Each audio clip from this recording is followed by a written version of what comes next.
1995 was a big year for video gaming, as arcades impressed with huge, expensive event cabinets containing the likes of Time Crisis, Mortal Kombat 3 and Tekken 2, and console owners were being wowed with the likes of Yoshi's Island,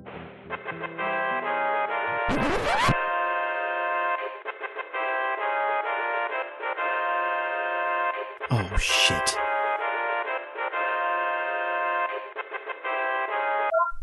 Hello? Mr. Dillon. Yes? Hello. I'm calling on behalf of Nintendo of America's legal department. It's come to our attention that you're using some Nintendo-branded box art in one of your YouTube videos. Yeah, so?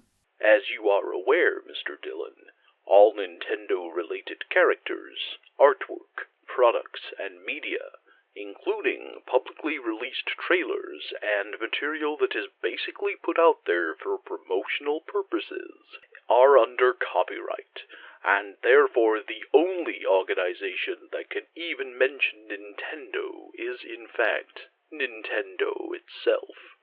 You do realise how pathetic, idiotic and utterly blinkered that is, right? Yes, sir. I'm sorry. Personally, I agree with you, but the plumber has my wife and kids. Wait a minute. How do you know about the box art? I'm still in the middle of making the video. We have our ways, Mr. Dillon. I'm sorry, but you're going to need to drop the box art, or we'll be taking all of the profits from this video. But I make next to nothing as it is. I literally have 11 pence in my AdSense account. Be that as it may, Mr. Dillon, if you made that 11 pence by showing Nintendo box art, it belongs to Nintendo now. In fact, it's probably better that you don't say Nintendo at all anymore. Oh, fine. We'll be watching you, Mr. Dillon. Right. Where was I? Ah yes, that's right. So, whilst arcades impressed with huge expensive event cabinets containing the likes of Time Crisis, Mortal Kombat 3 and Tekken 2, and console owners were being wowed with titles like Potatoes Potato, Chrono Trigger, and the arrival of the Sony PlayStation, PC gamers were finding their salvation in clicks. A lot of clicks. Making their debuts this year were legendary RTS Command & Conquer, the equally legendary Warcraft 2 Tides of Darkness, the controversial Phantasmagoria, and the surprise hit Star Wars FPS, Dark Forces. At that point in time, however, my own frantic clicks weren't being expended on Imperial Stormtroopers, disgruntled orcs, or the Brotherhood of Nod. For me, the 1990s were all about point-and-click adventures, and as luck would have it, Dark Forces wasn't the only landmark release that LucasArts would make that year.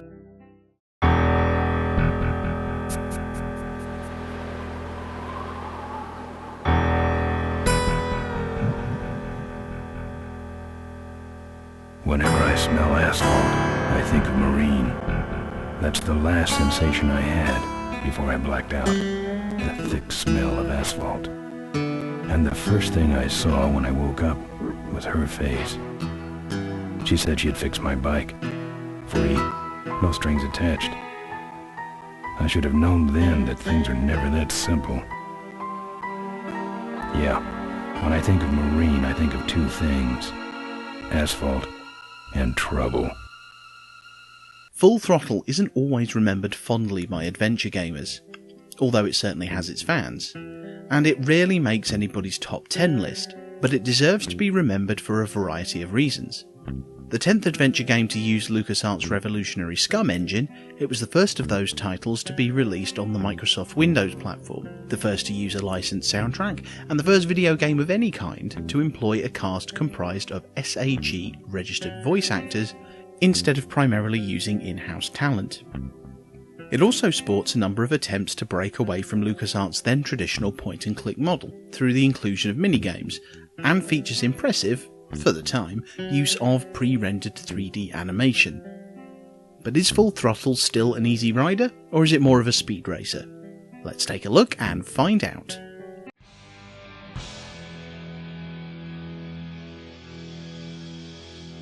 Full Throttle is set in the year 2040, a semi-dystopian future in which motorcycle culture is dying out, and in which traditional road vehicles are being replaced by anti-grav hovercraft. You play Ben, the mono-monikered leader of a biker gang called the Polecats, who is framed for the murder of Malcolm Corley, a former biker and head of the last motorcycle manufacturer in America, Corley Motors.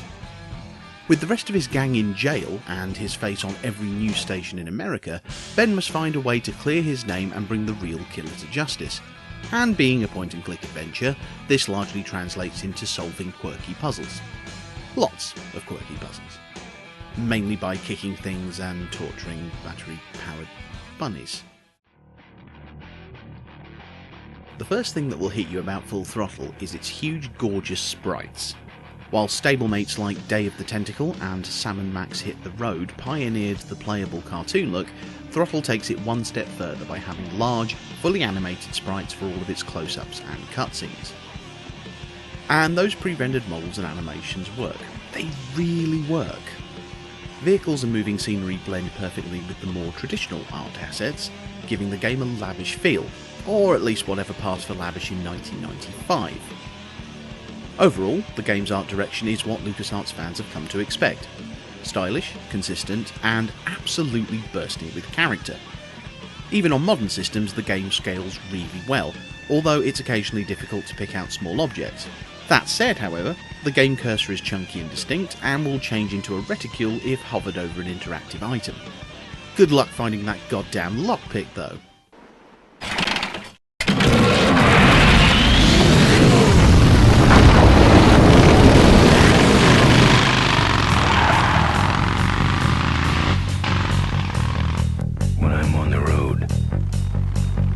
Indestructible. No one can stop me. But they try. Full Throttle's sound is quite easily the best thing about it. Whilst LucasArts legend Michael Land is on composing duties once again, a selection of incidental music is taken from Bone to Pick, an album from honest-to-God metal band The Gone Jackals. It's a match made in heaven, the audio equivalent of, to borrow a phrase from journalist Hugh David, a rare steak with a side order of whiskey. And Land's score, which has a distinctly western genre twang, is the seasoning on top. What's equally impressive is the game's vocal cast, which is packed with so many familiar players that you'll be spending half of your gaming time playing the Where Do I Know That Guy From game. What could possibly be taking so long? Maybe old man Corley got himself in trouble. Yeah, maybe they took the old guy out back and worked him over with a 2x4. An appealing notion, but improbable. More likely he's boring them to death with some tale of the glory days. You were in an accident. A reporter found you and brought you and your bike here. My bike? What have you done with my bike? Brought it back from the dead.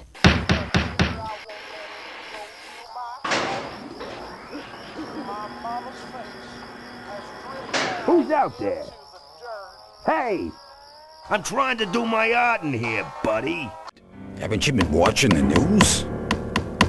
Once again, our top story tonight.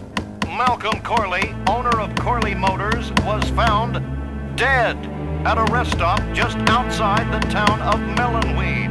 Apparently, the benevolent patriarch and CEO was viciously beaten about the head and neck. Just like him to hit a man when his fly's down. Ripburger did this to you? Yeah, he knew I was dying, and he knew that my will would put him out of a job. He wants to take over Corley Motors, Ben. Sell it off to foreigners, lay off workers, start making minivans. You understand me? Minivans! Oh.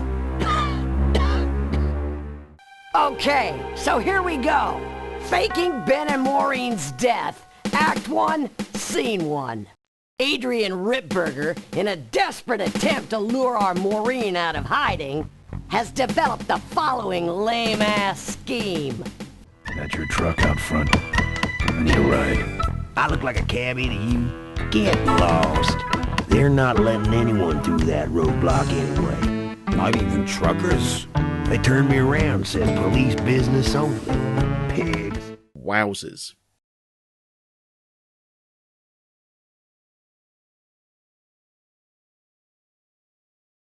It's a point-and-click adventure. If you've never played one before, the clue's in the name. You point the mouse at areas of interest on screen and you click to interact with them. What stands out about Full Throttle, however, is the lack of a verb list, as it refines the simplified interface trialled in Sam & Max Hit the Road. Instead of clicking on a verb command, like use, talk to, pick up, and so on, followed by an object, you hover the cursor over something you want to interact with and hold down the left mouse button, opening a radial menu with actions grouped into hand, feet, eyes, and mouth. The hand is used to pick up, use, or manhandle. The feet to kick. Appropriately enough for a biker, this is the solution to several puzzles. The eyes are used to look at and examine. And the mouth is used to talk to NPCs, and in some cases, well, I don't want to spoil anything. Clicking with the right mouse button brings up your inventory, allowing you to examine and use objects that you've collected. Being a point-and-click adventure, the game is a series of scenarios and puzzles split into 3 acts. Each act has its own end goal, be that fixing your bike and getting out of town, or trying to break into a building to obtain evidence of your innocence, and series of obstacles sitting between you and that goal. Obstacles are overcome by using objects found in the game world. You might use a stake to distract a dog, for example, or a lockpick to remove a padlock. As with all such adventures, however, a large number of these require creative and lateral thinking, which of course is the appeal of this sort of game. Spicing up the traditional point-and-click gameplay at various points in the story are a handful of minigames. A simple puzzle involving a magnetic crane in a junkyard, a lengthy rock-paper-scissors fighting section along the old mine road, a demolition derby which plays like a broken clone of the original Grand Theft Auto, and a section in which you drive battery-powered bunnies across a minefield. No, I really wasn't joking about that. Being a LucasArts adventure means that all of this is wrapped in liberal doses of humour, a lot of it stemming from Ben's gruff, roughy-tufty biker persona, and, unlike a lot of its predecessors, some of it distinctly dark. The gags, of course, have a purpose, namely to keep you from getting bored whilst you're trying to work out how to get past your latest problem. It's a tried and tested approach for LucasArts, and it generally works quite well. Did I mention the bunnies? Overall, Full Throttle can still be recommended. Whilst it isn't the most shining example of a LucasArts adventure, it is still a LucasArts adventure, and lingering towards the bottom of a barrel stuffed with gold is nothing to be ashamed of. The visuals, music and voice acting are all top notch. The dialogue is fantastic, and even if you do blast through in a few hours, those are a few hours where you'll be thoroughly entertained, albeit occasionally frustrated. Whilst the game isn't currently available for sale on any platform, the good news is that, provided that you find a copy on eBay or similar, Full Throttle is still a very accessible title, thanks to the cross-platform adventure emulator ScumVM. With this utility in tow, you can run Full Throttle on anything from a modern PC or Mac to an Android phone. There's even a port for the Dreamcast of all things. Well, that's about it for the first episode of RetroView. If you've enjoyed it, or if you have a request for a game to cover later in the series, let me know in the comments below. Now, if you'll excuse me, I'm off to take a baseball bat to my amoeba. I mean my potatoes. Damn it, I needed that 11 pence!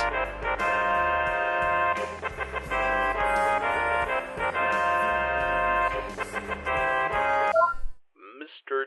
Dillon.